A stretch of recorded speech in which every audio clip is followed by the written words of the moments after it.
कानों से भगवत चर्चा नहीं सुहाती। बस वो बात बताओ जिससे हमारी कामना की पूर्ति हो जाए।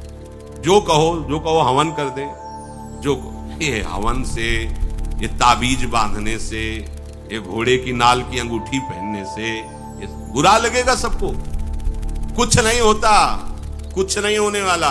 तो ये सब हरि के अनुचर हैं, सब हरि के अनुचर हैं। जानकी नाथ सहाय करे तो कौन बिगाड़ सके नर तेरो।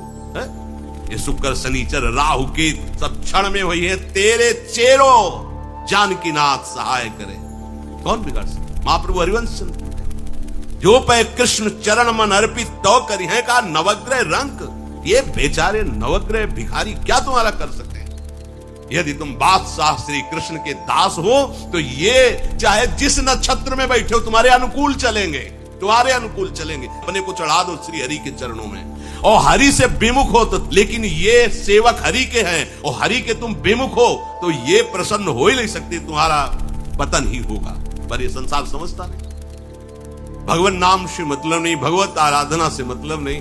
अरे भाई ये लोकपाल हैं, जाते हो भक्त को भी काम क्रोध क्यों सताता है। ताकत नहीं इनकी प्रवेश कर जाए, अहंकार है इसलिए। और भगवान को अहंकार अच्छा नहीं लगता, इसीलिए भगवान के सब दूत हैं चढ़ बैठते हैं। देख तू कितना बड़ा साधक, कितना बड़ा भजनानंदी, दिखा हमें। अब फेल तो मैं भगवान की शरण, तो हो ना भगवान की शरण। और भगवान की शरण में हो जाए तो यही महासुख प्रदान करने लगते हैं, और कोई नहीं। इन्हीं के लड़का बच्चा है। द्वारिकाधीश के पुत्र रूप में कौन प्रकट हो रहा है। भगवान कामदेव, जो प्रद्युम्न अवतार है, साक्षात कामदेव हैं। कामदेव साक्षात आ रहे हैं। हम प्रभु से विमुख हो, कोई हमारा सहयोग कर सकेगा, कोई नहीं कर सकता। और अगर करने गया तो वो भी उल्टा टंग जाएगा। ये भी बात समझ लो। भगवान देख लो, हम आपको उदाहरण बता रहे हैं। तो कैसे काशी नरेश, पौंड्रक, ये सब मिलकर भगवान के विरोध में हुए। भगवान ने सुदर्शन चक्र को छोड़ा, काशी नरेश पौंड्रक सबका उद्धार किया। और काशी नरेश का पुत्र था सुदक्षिण। उसने विचार किया कि ये तो बहुत बड़े अपमान की बात है। भगवान शंकर की नगरी में रहता, काशी में महामृत्युंजय है, काल के भी महाकाल हैं। पंडितों से कहा ऐसा उपाय नहीं कि द्वारिका को भस्म कर दें। बोले है, भगवान शिव के ऐसे ऐसे मंत्र हैं कि विनाशकारी भी तो है ना, वो बहुत है, सुंदर भी है। कर्पूर गौरम करुणावतारम संसार सारम, करुणा के स्वरूप है। आशुतोष नाम है। एक चुल्लू जल ऐसा कोई देवता नहीं मिलेगा जो संसार में कोई देवता नहीं खाता, वो इन पे चढ़ाए जाते हैं। अकौड़े का फूल, धतूर का फल, ये कोई पता है। इतने से वो प्रसन्न, इसीलिए वो आशुतोष रीझ जाए तो पूरा नगर का नगर सोने का ऐसे दे दिया, लंका उन्हीं दे दिया। और अगर दृष्टि बदल जाए तो हनुमान जी बनकर पूंछ में आग लगा उसी लंका को नाश कर। बड़े विचित्र है। हाँ है भगवान शंकर विनाशकारी, द्वारिका को भस्म कर सकते हैं। आराधना की सुदक्षिण ने, बड़े बड़े विद्वान बुलाए। काशी तो विद्वानों की नगरी। ब्राह्मणों की विद्वता तभी सार्थक है जब प्रभु में उसका समापन हो। विद्या कौन? जो भगवान से मिला दे। अविद्या कौन? जो अहंकार माया में लगा दे। तो उन विद्वानों की ये समझ में नहीं आया कि किसके विरोध में मुझे अनुष्ठान में बैठाना है। बैठ गए, अनुष्ठान शुरू किया। मंत्रों में ताकत तो है ही। भयंकर कृत्या प्रकट हुई, विश्व का विनाश करने की सामर्थ्य रखने वाली। मंत्रों के द्वारा उसे प्रेरित किया, जाओ द्वारिकापुरी को ही भस्म कर दो। और ये पता नहीं था कि द्वारिकापुरी ब्रह्मा की बनाई हुई नहीं है। सारी की सारी शक्तियां ब्रह्मा की बनाई हुई चीज पर बिगाड़ सकती हैं, लेकिन चिदानंद धाम में इनका तो प्रवेश नहीं। अब दूर से द्वारिका में दिखाई दिया, भयंकर ज्वाला में कृत्य आ रही। लोग भागकर भगवान के पास गए, प्रभु कोई भयानक मंत्र से आविष्ट होकर कृत्य आ रही जो नष्ट करना चाहती द्वारिका। तुम्हें घबराने की जरूरत नहीं, ना बताने की जरूरत नहीं। द्वारिका हर समय सुदर्शन से सुरक्षित है। और सुदर्शन कोई जड़ चक्र नहीं है, वो चैतन्य भगवत पार्षद है। जब जहां जैसा अवसर आता है वैसा वो रूप रख लेते हैं। एक को मारना है तो 100 अरे वाले, हजारों को मारना है तो 1000 अरे वाले, और अगर पूरा सिस्टम विनाश करना है तो अनंत अरे वाले सुदर्शन चक्र हो जाते हैं। और जब सेवा ये नहीं होती तो हाथ जोड़े भगवान के पास खड़े रहते हैं। ये कोई जड़ वस्तु नहीं कि तलवार है भगवान की तो तलवारें बनी खड़ी रहेगी, नहीं, पार्षद स्वरूप है। आवश्यकता हुई वही कौमुदी की गदा सुदर्शन, ये सब दिव्य है। पांचजन्य शंख सुदर्शन चक्र सेवा में थे। भगवान ने आदेश किया, देखो क्या है, सुदर्शन चक्र ने दौड़ाया कृत्या को, वहीं चल जहां से आई, वहीं ले गए जहां पंडित लोग सब सावधान मंत्र से अपने को सुरक्षित किए। ये बड़े खतरनाक अनुष्ठान होते हैं, जो मारण अनुष्ठान होते हैं, बहुत खतरनाक होते हैं। मतलब अगर सही माने में वो भगवत आराधक नहीं है तो फिर नष्ट भी कर देंगे, ऐसा नहीं। तो एक प्रसंग आता है कि एक शालिग्राम भगवान को नचा करके पैसे लेते थे। बहुत से लोग इकट्ठा हो गए तो चमत्कार को देखने वाले संसारिक जन होते हैं, तो ऐसे शालिग्राम रखते, ऐसे करते, शालिग्राम ऐसे ऊपर उठते, ऐसे ऐसे ऐसे नचाते, लोग अरे देखो भगवान इनके इशारे से नाच रहे। एक भक्त तो उसी नगर में एकांत में भजन करते थे, बड़े कई शिष्य उनके थे, भिक्षा मांगने हो गए, उन्होंने देखा आके गुरुजी से, उनका ऐसा भक्त कभी कर ही नहीं सकता। भगवान का भक्त अपने भगवान को प्रदर्शन नहीं बनाता, ये तो कोई तांत्रिक है, भक्त नहीं है। भक्ति की अलग संज्ञा होती है। ये कोई तंत्र सिद्ध आदमी है जो भक्ति का नाटक करके लोगों को ठग रहा है। बोले महाराज फिर आपको चलना चाहिए क्योंकि हजारों लोग उससे प्रभावित हो रहे। बोले हम गए तो उसका सब बंद हो जाएगा, ये दुकान मकान। बोले चलो ना महाराज, बड़ा ऐश्वर्य जमा हो रहा था, लोग भेंट, वो गए, बस अंदर से नाम जप करते जो खड़े हुए तो कुछ नहीं, कोई भी उसका मंत्र, वो आसपास दृष्टि डाला, कौन आया नया, उसी में देखे फटे पुराने कपड़े पहने, तेज से चमकते हुए भक्त। तो उनका तुम चले जाओ यहाँ से। उनका नहीं, हम चले जाने के लिए नहीं आए, हम आपको बताने आए, ये नाटक मत करो, अगर सही आराधना करो इनकी तो ये लोग क्या देंगे, ये तो परम पद दे देंगे, शालिग्राम भगवान है, आप भगवान का ऐसा प्रदर्शन करते हो। अब लोगों का विरोध शुरू हुआ क्योंकि इतने बड़े संत जब बोल रहे तो सब लोग, अब उसको बहुत बुरा लगा कि हमारी तो सारी दुकान बंद हो गई।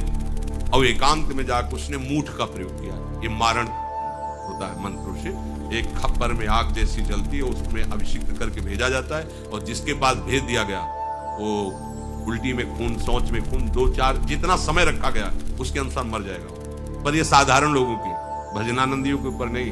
भजन वाले मत डरे, साप ताप रोग शोक, किसी का सांप भी आपको छू नहीं सकता। कोई ताप, कोई दोष, कोई रोग, कोई मारण, कोई मूठ, किसी की सामर्थ्य नहीं। राधा राधा राधा, जिनके चरणों में सुदर्शन चक्र बसता है वो है किशोरी जी, जो लाल जो हाथ में रखते हैं ना, श्री जी के चरण चिन्हों में सुदर्शन चक्र है। वो मूठ गई महात्मा की कुटिया के सामने, और बस जैसे मक्खियां भिनभिनाती ऐसी आवाज आई, बस वैसे नाच रही थी बाहर।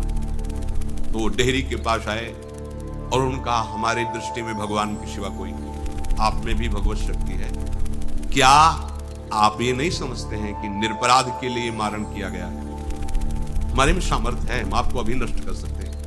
अरे भगवान के नाम में आप जाओ और उनको दंड दो।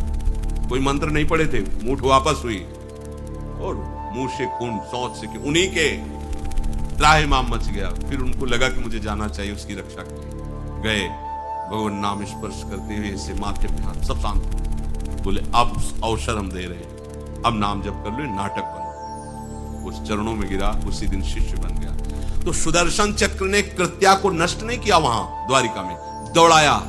जब काशी पहुंची, काशी भगवान विश्वनाथ जी के त्रिशूल में बसी हुई है और शिव की दृष्टि से सुरक्षित है। जो वहां श्रद्धा पूर्वक वास करे उसका मोक्ष अनिवार्य है, तारक मंत्र देकर शिव करते हैं। पर उस कृत्या को सुदर्शन ने नष्ट किया, और जितने ब्राह्मण थे सबका राधे राधे, और पूरी काशी में आग लगा दी। विश्वनाथ जी मुस्कुराए, नाराज थोड़ी, क्योंकि विश्वनाथ जी ने कह दिया था यदि ब्राह्मण विरोधी कोई है तो हमारा ये मारण काम कर जाएगा। उनको ये समझ में नहीं आया कि नमो ब्रह्मण्य देवाय भगवान का नाम है, वो जानते थे। तो कोई भी भगवत विरोध भाव लेकर के किसी भी देवता की आराधना करके कुछ नहीं होने वाला, किसी भी देवता। एक तांत्रिक बहुत वो संतों को परेशान करता था, धर्म सम्राट स्वामी श्री करपात्री जी महाराज, ये बहुत पुरानी बात नहीं है। उन्होंने, संतों ने आके बताया कि बहुत अपमान कर देता है। उनका ठीक, गए, हाँ भाई शुरू हो जाओ तुम, जितना तुम्हारे पास तंत्र है, हम एक भी मंत्र नहीं बोलेंगे। दंड लिए हुए हम एक भी मंत्र नहीं बोले, हम केवल खड़े हैं, तुम प्रयोग करो। वो जो उसके तंत्र के प्रयोग, नारायण नारायण नारायण नारायण। कुछ बोले अब हम प्रयोग करें, तो उठा, साष्टांग दंडवत हुआ, बोले आप धर्म सम्राट करपात्री जी हैं क्या? क्योंकि इतनी सामर्थ्य केवल उन्हीं में है जो मुझे रोक सके तुझसे। बोले बंद कर दो, दोबारा शिकायत नहीं आनी चाहिए हमारे पास। तंत्रों में बड़ी सामर्थ्य होती है, लेकिन भगवान में अनंत सामर्थ्य, अनंत सामर्थ्य होती है। इसलिए हमें कभी भी प्रभु से विमुख होकर कोई भी देवता बचा लेगा, ऐसा सोचना भी नहीं कि हम किसी की आराधना करके, ऐसा नहीं, वही आपको नष्ट कर देगा। भरत जी को, जड़ भरत जी को पकड़ ले गए जो चोर लोग थे, दस्यु लोग। उन्होंने देवी जी को कहा, बड़ा भ्रम है यार, वो जगत माता है, अम्मा है सारे जगत की, बकरे की बलि दे लेते। उनका बच्चा बकरा नहीं हुआ क्या? जब जगन माता है, जगदम्बा है, जगत अम्बा है वो, तो क्या ये छोटे छोटे जीवों को जो बलि देते हैं, क्या उनको ये पता नहीं कि ये उनकी अम्मा है? उनके सामने काट रहे हो, मां तुमसे प्रसन्न होगी, काट लो, अभी अवसर आएगा तब तुम्हें पता चलेगा। अब वो जो पकड़ के लाया गया था मनुष्य बलि के लिए, तो वो दस्युराज, बाजार सी लगी थी, उत्सव मनाया गया, उसे कहा गया था जो मनावे सो खाओ। तो जहां जाता अच्छे अच्छे पदार्थ खाता, दुकान वाले ने खा ले, थोड़ी देर बाद गड़ासा चलेगा। बोले क्यों? बोले तुम्हें पता नहीं क्या? बोले नहीं। बोले बलि के लिए लाए गए हो। अब तो जलेबी मुंह की मुंह में रह गई। इसके बाद गड़ासा चले, आसपास देखा तो रक्षक इधर उधर थे, भाग लिया। अब रक्षकों ने देखा कि वो तो है ही नहीं। अब उनको बड़ा भय लगा। अब वहां कोई फोटो थोड़ी खींची गई थी कि बलि किसकी चढ़ानी है। अब वो भागे, महाराज बैठे थे पद्मासन में, जड़ भरत जी ब्रह्माकार वृत्ति, इन्हीं को पकड़ ले गए। बढ़िया तगड़ा तंदुरुस्त है। दस्युराज ने कहा बलि जो वो लाया गया, हाँ हस्त देख के प्रसन्न हो गया, तेजो में हस्त ब्रह्माकार वृत्ति। बोले स्नान करवाओ। सालों से स्नान नहीं हुआ तो उट्टन लगा के स्नान कराया। खीर पुआ रबड़ी रसगुल्ला सामने भोग लगाओ, दबा के खूब खीर पूरी रबड़ी खाए। अब वो तो भगवान के प्रेमी भक्त हैं, ब्रह्माकार स्वरूप है, अपने स्वरूप में स्थित है। इसके बाद तिलक लगाया। बोले गर्दन झुका। भरत जी अंदर से खीर खाया ना, गर्दन भी झुका, गर्दन भी कटेगी। भक्त की गर्दन यदि श्रद्धा से झुके तो ठीक, अगर जबरदस्ती से झुका दिया तो तुम झुकाने लायक नहीं रह जाओगे विद्यान, क्योंकि ये गर्दन अब गर्दन नहीं, ये किसी और की शान बन चुकी है। भक्त की गर्दन किसी की शान है और वो उनकी शान है जो सबकी जान है। देवी जी की मूर्ति में आग लग गई, दाह शक्ति पैदा हो गई। जे ही जड़ भरत जी का शरीर ऐसे किया, फाड़ करके मूर्ति भद्रकाली प्रकट हो गई और जो गड़ासा काटने उसी को उठाया, काट काट के उन्हें दस्युराज से लेकर समस्त सांप को काट करके खून की होली खेल दी। भरत जी ने देखा जब कोई काटने वाला नहीं है तो बोले ठीक है अब चलो पचाने के लिए टहलते हैं, थोड़ा खीर पुआ खाया, चल दिए, कोई रोक। देवी जी से एक बार भी लिखा कि मां बड़ी कृपा। जो भगवान का भक्त है वो दूसरे की कृपा भी नहीं मना सकता है। एक बार भी मुड़कर ऐसा प्रसंग नहीं आया कि देवी जी के देख बड़ी रक्षा के कुछ नहीं।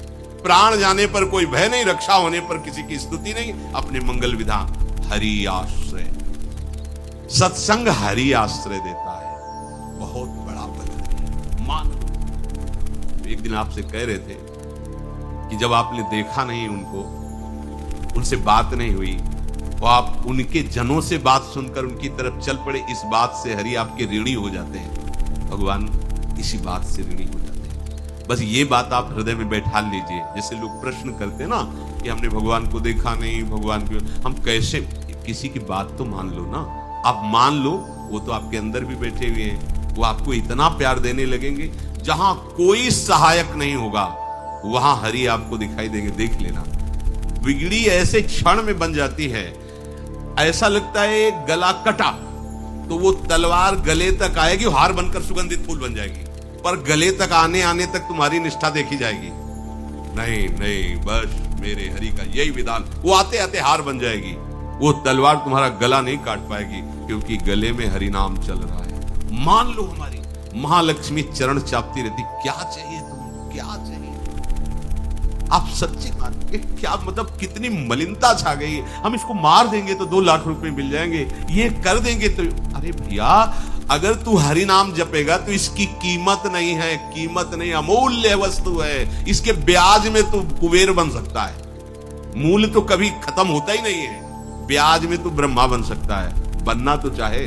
भक्तजन तो कहते हैं नहीं चाहिए मुझे ब्रह्मा का पद, परमेष्ठी पद, नहीं चाहिए सम्राट पद, नहीं चाहिए योग की सिद्धियां, मुझे प्रभु आपकी दास्ता चाहिए। ये बात कितना महासुख होगा उस भक्त को जो इन बातों को कह रहा है नहीं चाहिए मुझे, मोक्ष सुख नहीं चाहिए। वो ऐसे थोड़ी कह रहा है, श्रद्धा से नहीं कह रहा, अनुभूति से कह रहा है मुझे नहीं चाहिए ये सब। इनमें वो सुख नहीं है जो आपके चरणों के समीप रहने में सुख है। नहीं सत्संग भजन नहीं हरि को, श्रवण न राम कथा अनुरागी। सुत बीतदार भवन ममता निसि सोवत अति न कबहु मत जागी। अरे तेरी बुद्धि सो रही है, जगा दे। पुत्र में, रुपया में, स्त्री में, मकान में, इसमें सबकी ममता होती है, सबकी, जितने सृष्टि में पैदा हुए हैं। केवल सत्संगी की नहीं होती। जो असली सत्संगी है उसकी ममता प्रभु के चरणों में होती है, क्योंकि वो जानता है सब रूपों में प्रभु ही है, ये सब पसारा प्रभु का ही है, इसलिए ममता उसकी प्रभु के चरण। एक अहमता ममता ये जग में है दुख जाई, ये जब श्री जी की ओर लगे तो होत परम सुख। जाग जा, बिना जागे दुख दूर नहीं हो सकता। जैसे स्वप्न में हम देख रहे हैं कि समुद्र में डूब रहे हैं, अब जागृत में आसपास सैकड़ों नाव लगा दें तो बच जाएगा क्या वो? क्योंकि वो तो सो रहा है और वो स्वप्न में देख रहा है। अब हम नाना प्रकार के तैराकों को बाहर तैनात रखें तो उसको कोई सुख मिलेगा क्या? क्योंकि स्वप्न में उसको अगर सुखी करना है तो एक उपाय, जगा दे। जगा दो तो ना समुद्र रह गया ना डूबना रह गया। ऐसे ही संसार में मोह से ऐसे ग्रसित जीव है, भाई इतना ही सुख चार है, और उसी स्वप्न में वो दुख से निवृत्त होना चाहते हैं। अब हम बाहर से उनकी कामनाओं की पूर्ति करने वाली बात करें तो क्या वो सुखी हो जाएंगे क्या? इसीलिए कोई साधु जो भगवत मार्ग का पथिक है वो कभी सपोर्ट नहीं करेगा जाओ ऐसा। वो जाओ ऐसा ही है जैसे उस स्वप्न में समुद्र में डूब रहा है, बाहर से हम जल जहाज नाव तैराक सब लगा रहे हैं, लेकिन वो नहीं सुखी होगा, क्योंकि उसके सुख का कारण तब बनेगा जब स्वप्न हटे। स्वप्न तब हटेगा जब वो जागे। जो सपने सिर काटे कोई, बिन जागे दुख दूर न होई, तो उसको जगा दो। साधुजन क्या करते हैं? जगा देते हैं उसको। जागो, कहां मोह निशा सब सो निहारा, देखे स्वपन अनेक प्रकारा, यही जग जामिन जागे जोगी। योग भगवान से जो तुमने वियोग कर रखा है, तुम जगो। जे ही जगोगे तो जे ही जाने जग जाए हेराई, जागे जथा स्वपन भ्रम जाई। कोई नहीं यहां। एक कल श्लोक, मत्तः परतरम नान्यत किंचित् अस्ति धनंजय, मेरे सिवा कोई नहीं। ये कब पता चलेगा? जागने पर। तो हमें ये बहुत कुछ दिखाई दे रहा है, स्वप्न है। तुमा कहूं मैं अनुभव अपना, सत हरि भजन जगत सब सपना।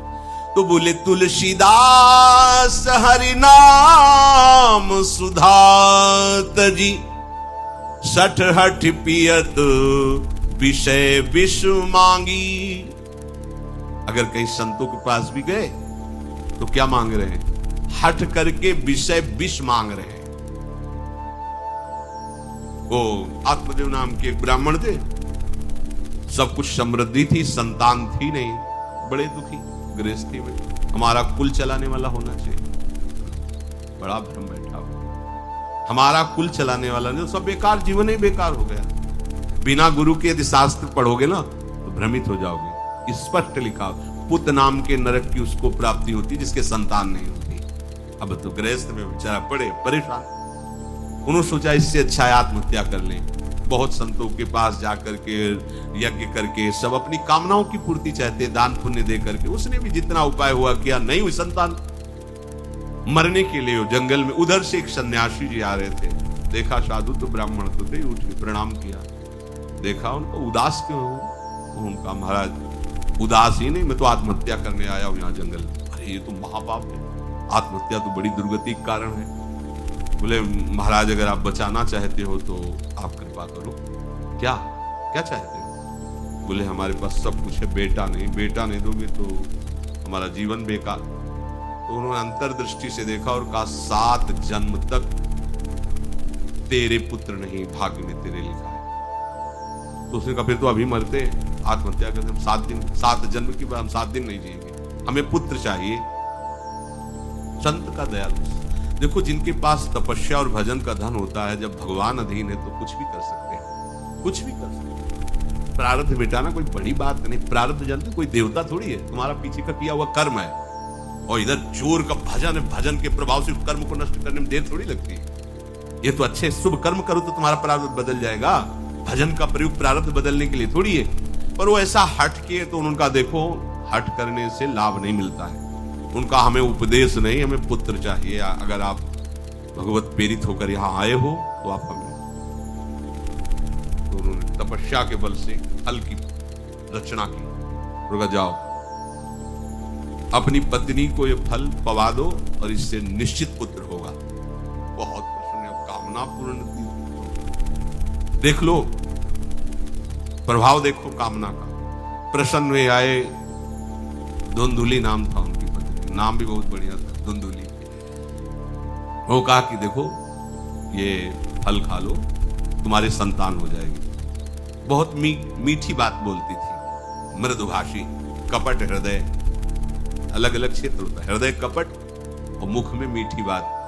बहुत संभल के व्यवहार करना चाहिए ऐसे लोगों से। मधुरिया बानी, मीठी, क्या मृदु भाषा। नहीं प्रीतम, आप चिंता मत करो, फल ऐसे थोड़ी खाया जाता है, नहा धो के पवित्र होके फिर। हाँ उनका ये बात, तो आप अपने काम में लगो, हम पा लेंगे ये सब। अब आपको विश्वास है? बोले विश्वास तो है, इसमें क्या विश्वास, आप भी तो चाहती ना पुत्र हो। बोले हाँ। वो जो ही गए सो अपनी बहन को बुलाया और कहा सुनो अभी तो हम 4-5 रोटी कढ़ी चावल सब पा लेते हैं, पूरी खीर पुआ। गर्भ रहेगा तो पेट तो उसी से भरा रहेगा, तो हमारा भोजन रुक जाएगा। हाँ ये तो बात है, जब पेट बढ़ेगा अगर घर में आग लग गई तो फिर भाग नहीं पाएंगे, तो हम जल जाएंगे। ये निगेटिव सोच वाले लेते। और पंडित जी तो इसी बात में लगे कि गर्भ रह जाए तो क्या करें, तुम्हारा हम खाएंगे तो है नहीं, पक्की बात, पर करें तो क्या करें। पंडित जी को कैसे सब, उनका देखो एक बात, हमारे गर्भ है, हमारे कई लड़के हो चुके हो, गरीबी है ही है हमारे यहाँ, तुम कुछ पैसा दे देना और ये नाटक करना कि मैं गर्भवती हूं। बच्चा समय होने पर हम पहुंचा देंगे, हम घोषित कर देंगे हमारा बच्चा मर गया। तो पंडित जी को तुम नाटक में बताते रहना कि गर्भ है, बच्चा हो जाए। पंडित जी कह देना बच्चा हो गया है। बोले दूध पिलाने की समस्या आएगी। बोले ये तुम कह देना कि पहला बच्चा है हमारे वक्षा स्थल में, दूध नहीं, हमारी बहन का था तो मर गया बच्चा, तो उनको बुला लेती तो बात बनती, बढ़िया बात हो गई। परीक्षा के लिए फल गाय को खवा दो, गाय को खवाया। ठीक समय पर गोकर्ण जी प्रकट हुए, दिव्य तेजोमय बालक, कान केवल गाय के, बड़े ही विद्वान और भगवत भक्त संत के द्वारा। कहा था 7 जन्म तुम्हारे भाग्य में, बच्चा नहीं तो नहीं है। देखा गाय के वो गोकर्ण जी प्रकट हुए। उधर उनके जो बच्चा पैदा हुआ वैसे ही नाटक के द्वारा पहुंचा दिया गया, वैसे ही पूरा जैसा पहले पक्का हुआ। अब उसने कहा कि हमारे तो स्तनों में दूध नहीं है, हम अपनी बहन को बुला लें, उनका बच्चा मर गया। हाँ हाँ हमारा बच्चा स्वस्थ होना, आप बुला लो, उसको हम धन भी देंगे, वो हमारे बच्चे की सेवा करे। अपने नाम से जोड़ करके उसका नाम रखा धुंधकारी, धुंधुली और धुंधकारी, अज्ञान का साक्षात स्वरूप। और जैसे ही वो अवस्था बढ़ती गई तो उसके पापाचरण बढ़ना शुरू हुए। बच्चों के साथ खेलता, खेलते हुए बच्चों को उठा लेता और कुएं में डाल देता। मतलब घोर अत्याचार। गोकर्ण जी हर समय भजन साधन शास्त्र स्वाध्याय। जब और बड़ा हुआ तो माता जी को अपने डंडों से रोज पूजन करता, पिताजी को गाली लात थप्पड़। पिताजी तो रो पड़े। गोकर्ण जी से कहा कि बेटा हमारी गाय से प्रकट हुए पर भरोसा आप ही का है, बचा सकते हो। तो बोले पिताजी जाओ यहां से, भाग लो यहां से, एकांत जंगल में जाकर भगवान श्री हरि का भजन करो। उन्होंने 2 श्लोकों में उपदेश किया। दूसरा श्लोक ये, धर्मम भजस्व सततम त्यजलोक धर्मान सेवन सदा साधु पुरुषं जहि काम तृष्णाम अन्यस्य गुण दोष चिंतन मास मुक्त्वा सेवा कथा रस मोह नितराम पिबत्वम। हे पिताजी अब तुम लोक धर्म का त्याग करके भागवत धर्म को स्वीकार करो, एकांत में जाकर साधु महापुरुषों के संग से उनके उपदिष्ट उपदेश के अनुसार आचरण करो, प्रभु की लीला कथा सुनो, ना कोई कामना ना कोई तृष्णा, किसी के गुण दोष का वर्णन मत करना और सदैव भगवत सेवा भावना में रहना। इसी जन्म में तुम्हें भगवत प्राप्त। वो तो उधर गए, इतनी पिटाई की उसने माँ की, माँ कुएं में गिरकर आत्महत्या कर ली। फिर तो मनमानी आचरण, कुछ वैश्याओं को रखा और चोरी करके लाया। वैश्याओं ने सोचा किसी दिन पकड़ा जाएगा ये और हम, तो उसके हाथ पैर बांध दिए चारपाई में, ला के मुख में अंगार, वो मरा भयानक प्रेत। कामना ने क्या किया? सर्वनाश। किसी को हरि विमुख होकर कभी सुख मिल सकता है? आप संतों के पास जाइए, अपनी कामना रखिए। हम ये नहीं कहते कि कामना तुम त्याग पाओगे, कामना रखिए, भगवान के पास जाइए, अपनी कामना रखिए, क्योंकि आप कामना से युक्त हैं। पर छूट इतनी दे दीजिए कि जिसमें हमारा मंगल हो वो करना। जैसे नारद जी भगवान से अपनी कामना रखते हैं कि हमारा ब्याह करवा दीजिए, और बाद में एक छूट दे देते हैं कि जेहि विधि होए नाथ हित मोरा। तो हरि को अच्छा लगेगा, गुरुजनों को अच्छा लगेगा कि इस कामना से इसका कोई जीवन बाधित नहीं होगा, वो पूर्ण भी कर देंगे। और अगर लगा कि इसका पतन हो जाएगा तो आप रोते रहो तो भी कामना की पूर्ति नहीं करेंगे। उत्तम बात तो ये है कि कामना हरि की प्राप्ति की करो, वो सर्व सुख स्वरूप है। किसी का अन्य आश्रय अन्य बल ना लेते हुए अपने श्यामा श्याम के चरणों का आश्रय लेकर निरंतर भजन करो तो ये अनुभव हो जाएगा कि सुख किसे कहते हैं। अभी तुम्हें परिचय ही नहीं मिला, सुख किसे कहते हैं। सुख सच्चिदानंद है, सुख एक रस है, सुख अविनाशी है। वो सुख सदैव बढ़ता रहता है, घटता कभी नहीं। एक रस होते हुए भी प्रतिक्षण वर्धमानम है, कभी कभी अंत नहीं होता इस सुख का। ऐसे अनंत सुख के लिए हमें मनुष्य जन्म मिला है। प्यारे, इसे मत खोइए, हर समय राधा राधा राधा राधा राधा, और किसी को दुख मत दीजिए। कोई गंदा नशा मत कीजिए, कोई गंदे आचरण मत कीजिए, गंदा भोजन मत कीजिए जिससे अन्य जीवों को कष्ट हो। ऐसा कोई भोजन स्वीकार मत करो। इसी जन्म में आप देख लेना, इसी जन्म में आपको वो वस्तु मिल जाएगी, निहाल हो जाओ। हम किसी पक्षपात की बात नहीं करते। अगर इस छाती को बचपन से अभी तक ऐसा, तो हम कह देते कि भाई आगे कुछ भी हो, कोई भी हमारी गलती हो, हम ये मान सकते हैं। पर हमें ये पता चला कि बचपन से आज तक जलता ही रहा, कभी शांति नहीं मिली, भागता ही रहा, पर कभी विश्राम नहीं मिला। हम ये आपको कह रहे हैं कि जैसा प्यार प्रभु वैसा अन्यत्र कहीं कभी कहीं नहीं मिला। और प्रभु के प्यार का मूर्तिमान स्वरूप हमारी प्यारी जू, निहाल कर दिया प्रभु ने प्यारी जू के चरणों का आश्रय और उनका परिचय देकर। पूछो बस, यहाँ वाणी मौन हो जाती है। प्यारी जू तो प्यारी, और हम ही नहीं, आप सब महाभाग्यशाली है। वृंदावन आए, राधा किशोरी जू के घर में आए और उनकी चर्चा सुन रहे, उनके सिद्धांत सुन रहे। कहीं ना कहीं आपके अंदर उनकी तरफ बढ़ने की इच्छा भी है। ये बहुत बड़ी बात है। बस इस इच्छा को, इस आशा को इतना बढ़ा लो कि कोई इच्छा न रह जाए, कोई आशा न रह जाए। हर समय निरंतर नाम